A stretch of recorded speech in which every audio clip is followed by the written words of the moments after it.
This message is for someone who is going through, you're kind of like going through this phase, like you kind of feel like you're going through this like in-between phase, right? Like maybe you're not really feeling as productive in your work as you want to, or you're not really feeling like you're getting things accomplished the way that you would like to, or you just have like a lot of things going on and you are wanting to rest and get away from all the chaos and the noise, but you find that you might be kind of like stuck right at the moment.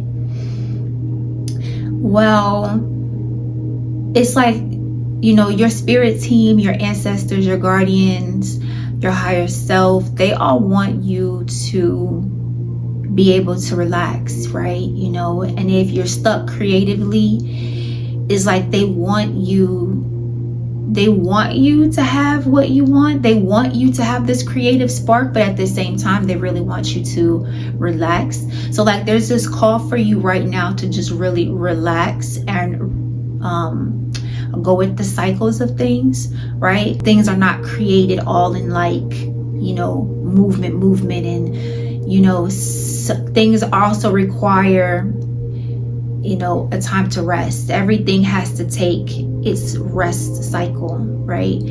The seasons go through their ebb and flow of spring and then winter, and, you know, humans, we live, we die. The sun, we have day, we have night. So we have to honor the cycles of when we need rest. And I feel like there's a big call for you right now to take notice of what you have accomplished, right? To not put so much pressure on yourself. I hear perfectionism. Don't feel like, you know, everything has to be done a proper way, right? Know that there is a such thing as being perfectly imperfect, because you're on your road to creating something that's perfect, whatever it might be. And it's imperfection, it's still perfect, and you're on your way to creating that. So it's about just enjoying the road, right? Enjoying our journey and not so much the destination. Even though the destination is the vision, you know, hold the vision, but do the best you can to trust and to enjoy the journey, enjoy the moment. I see too that you're growing in your power. Like you yourself, you are this high vibrational portal of light, okay?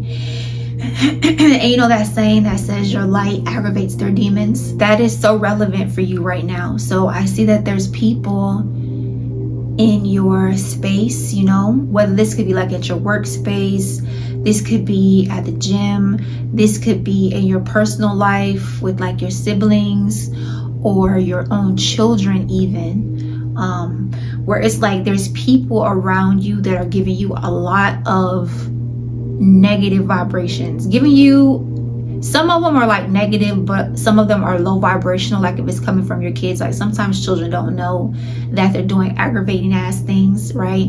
They're just coming from a very low vibrational kind of earthly trickster kind of way, right? So you could have some people who are low vibrational, but then there could also be some people who are giving you evil eye in your space. And that's because your light aggravates demons, right? So a card that came out was the Scale of Balance. It's like that's what you bring forth. You bring forth this balance, right? You have come to be a healer of humanity. But your road of healing has to do a lot with finding divine balance, accepting and acknowledging and finding flow and alignment within both principles of self, the negative and the positive, the masculine and the feminine sides of self. And by you doing this for yourself and actually physically, emotionally, spiritually healing yourself here in this world, you are showing other people, and you are being a beacon of light, a portal of light. We got pyramid, we got portal of light, and we also got pyramid of light. So it's like you are this light.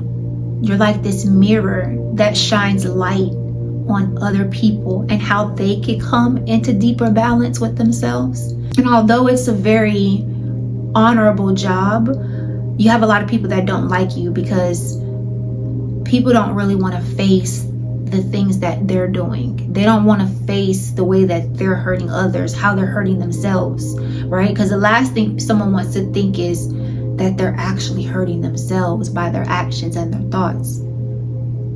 But it's something about you being this portal of light, this beacon of light that kind of, and what you bring forth is balance. So you show other people how they are in balance, right?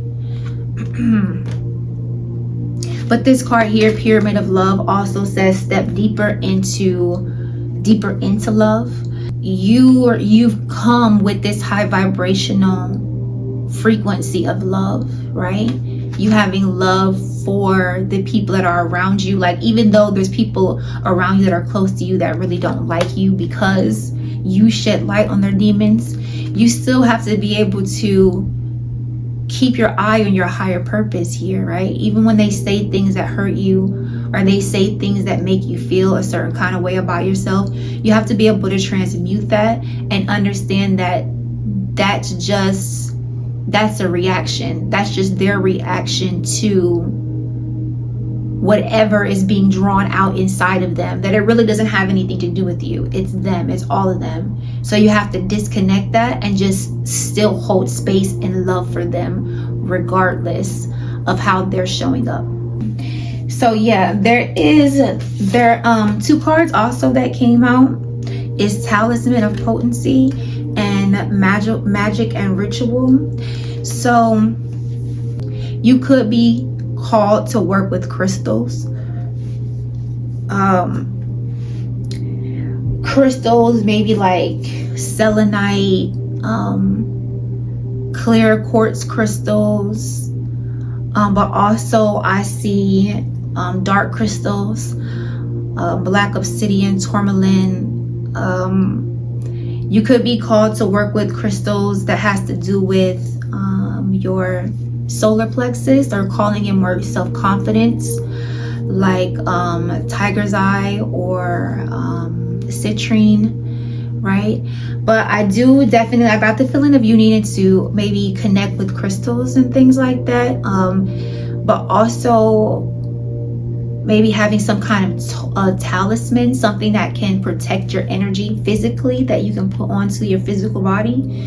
So if you have like one of the Eye of Ra, or an Ankh, or you have a Christian cross, you could even have something that has a lot more. It's a lot sacred. It's a lot more sacred to you, like something nostalgic from your childhood. Like, say if you had a parent that left you a necklace or a watch or a bracelet, something like that. You're being called to like really work with this kind of talisman, to put a lot more of your energy into it, because it can help to build a force field around you and to actually physically protect you while you walk in this tangible reality that we're in. And if you don't have something like that, know that find something. There's a talisman out there that has your name on it and it's calling to you, right? So keep your eye open. Ask your higher self to make it more clear to you when that object is around you, so that you can naturally come to it. Okay, I just saw like a little mermaid, so it could be one of those, like a shell or something that you find on the beach. But there's a talisman that wants you. This talisman wants to protect you physically, protect your aura, protect your energy, so that you can definitely have more power over low vibrational energies. This card here says power over the 7 scorpions, power to conjure lower vibrational forces. Okay, so not only having protection from low vibrational energies, but also having enough power to control those energies. Because sometimes we're not high vibrational all the time, right? Sometimes we have moments where we drop in our frequency, we're around people who are kind of implanting problems and stuff into our minds, or we're just out in the workspace with around too much public, and so we kind of get cluttered and our energy can be disrupted. And so sometimes you might fall in those lower vibrational frequencies, but as you grow in your power, you'll be able to catch yourself more instinctively and be able to pull yourself out of that, right? Or even be able to be at work or be in a public sector with a lot of people and be able to interact, to mingle with those people, but still be able to protect your own energy, right?